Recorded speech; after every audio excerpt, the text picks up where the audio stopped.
Hello everyone, welcome to Lucia Craft. I'm your host Lucia. Today we come to a CAJ Senior Care Center located in Dongcheng District, Beijing, and we are joined by Ulla and Rain. So warm welcome, my guests. Ulla, generally you come as a representative of Finland Chamber in Beijing, but today you come to my show with your own project, which is a typical example of a Sino-Finnish cooperation in the field of education and elderly care.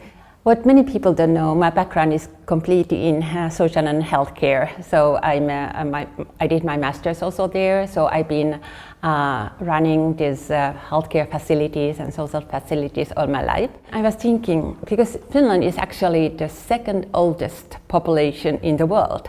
China is now the huge population and is getting older rapidly. So we in Finland, we faced this problem before China, and our solution is the education school dedicated to elderly care. So it's super comprehensive, and it's actually a very unique education in the whole Europe.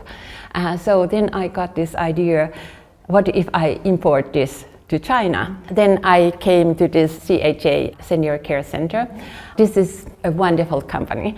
They have been devoted the work on elderly care sector for more than 20 years. They have a home care, which is now the focus globally. So they have 30 nursing stations to help elderly people to live at homes. And in addition, they have a nursing home, a small one with 30 places 24/7 as one of their facilities. So, and they have a vocational school and training license. So it was a perfect partner for me to do this pilot project. So Rain, you mentioned you are a volunteer of CAJ Senior Center. So do you full-time or part-time? So what do you often do during your work time here? I'm part-time here. The practical nurse program I think is very good, and I help Ulla to do some work here. I'm also looking for a new career. Doing volunteer work here can let me learn something new. I also want to pass the qualification of elderly care in China. So I become more confident about my future through volunteer work here. Yes, we saw a lot of equipment downstairs here. Yes. So when we talk about the equipments, we talk about innovation, we talk about the age tag. Maybe the Sino-Finnish cooperation not only can focus on the elderly care, focus on the education, the innovation cooperation are also a good.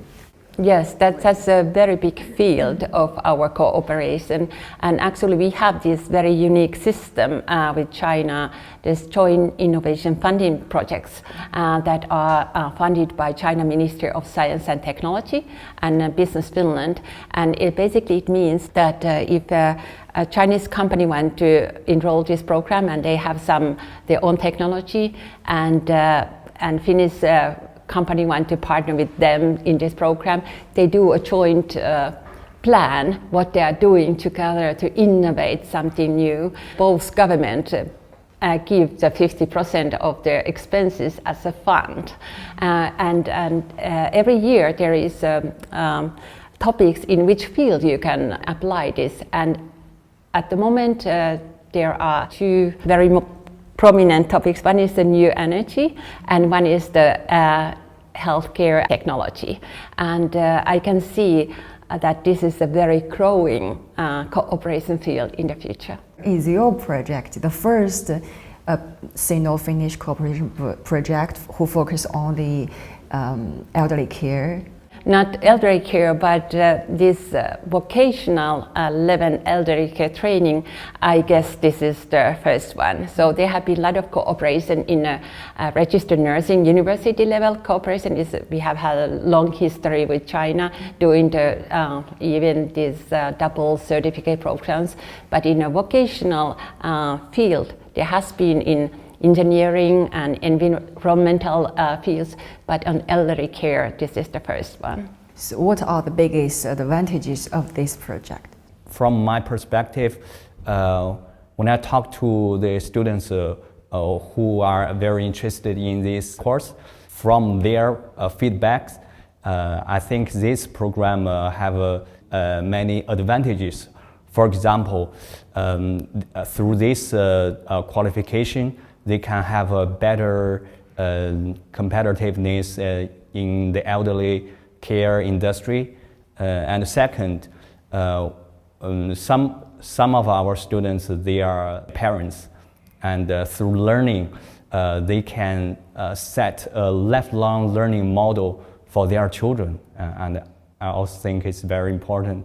And also, we have many students. They are learning in China, in the university, in the elderly care major, or they are the elderly care major teachers.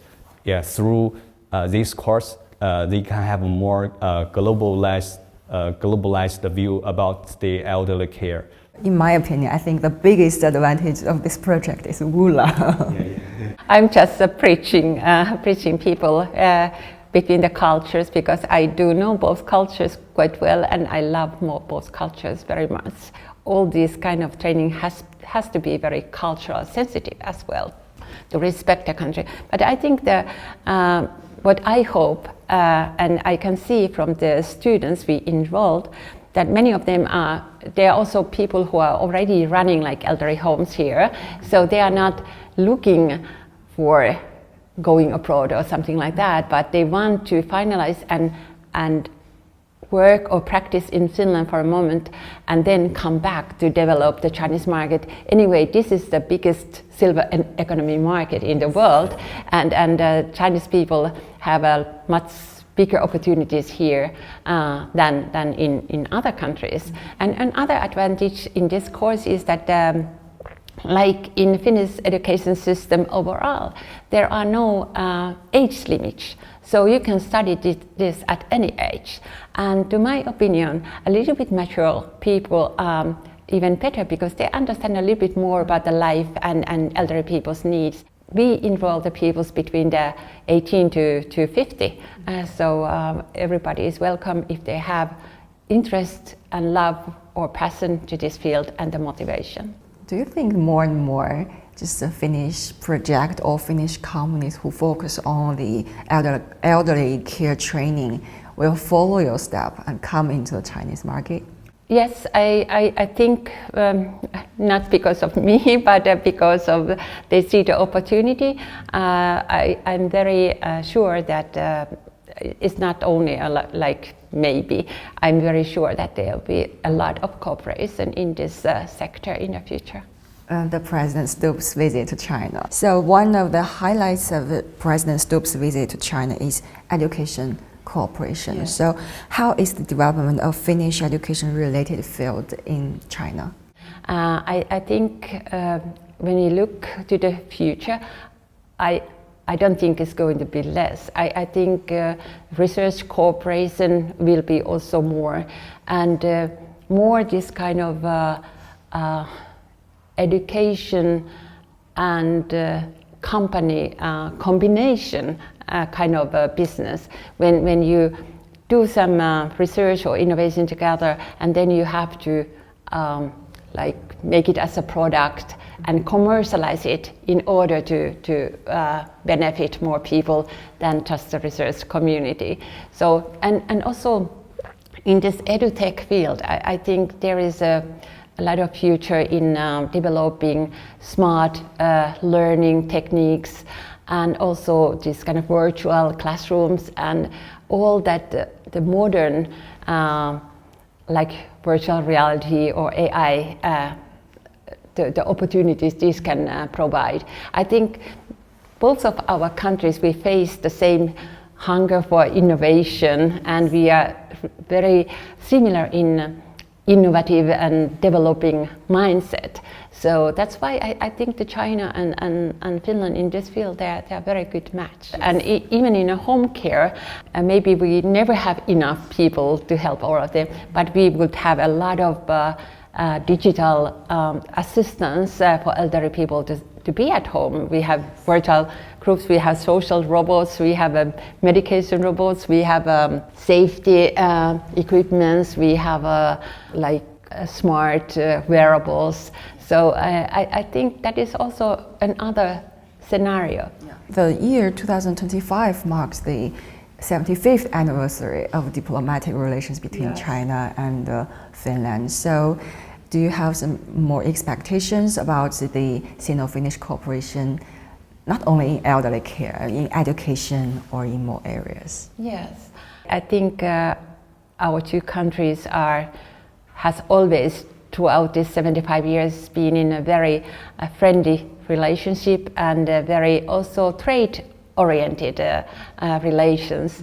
So I can see no reason why this couldn't continue. So we will celebrate happily the 75 year of diplomatic relations, and I think we do cooperate more and more if possible.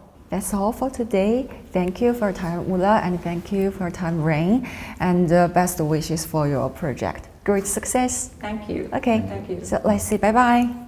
Bye-bye. Bye-bye.